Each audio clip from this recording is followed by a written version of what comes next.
কিছুর মধ্যে তোমার অন্য ভাই বোনদের অংশীদারিত্ব থাকবে, তোমার লেখাপড়ার মধ্যে কোনো অংশীদারিত্ব থাকবে না।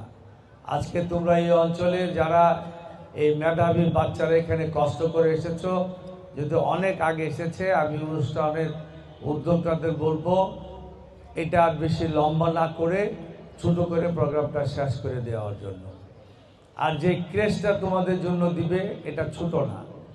আমার মেয়ে যখন সাউথ এশিয়াতে ও লেভেলে মেয়েদের মধ্যে প্রথম হয়, ডেইলি স্টারের প্রথম আলো ওরা একটা আয়োজন করে তাদেরকে এরকম ক্রেজ দেওয়ার জন্য।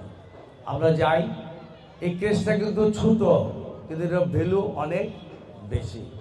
কীভাবে বেশি?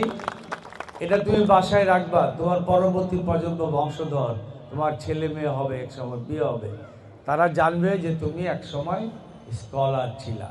এটা যত্ন করে রেখে দিবা, ছোট জিনিস না।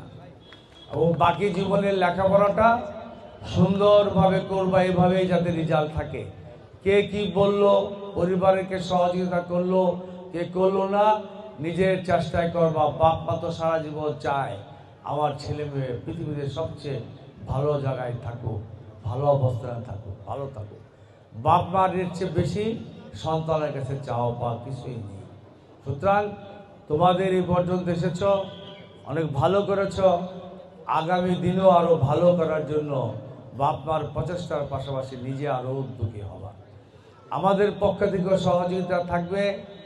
সমাজে আমরা সুযোগ করে দেব যারা এরকম ভালো রেজাল্ট করে আরও এগিয়ে যাওয়ার জন্য।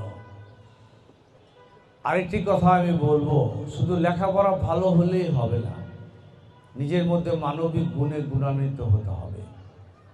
তুমি তখনই মানবিক মানুষ হবা যখন তুমি দেখবা তোমার পাশে একটা অসহায় লোক আছে, একটা অন্য ধর্ম লোক আছে, একটা পঙ্গু লোক আছে, একটা থার্ড লিঙ্গের লোক আসে। ওই লোকটাকে, ওই মানুষকে দেখে যখন তোমার মধ্যে মায়ার উদ্রেক হবে, তখনই তুমি মনে করবে তুমি একটা মানবিক মানুষ হয়েছে। মানবিক মানুষ হতে হবে।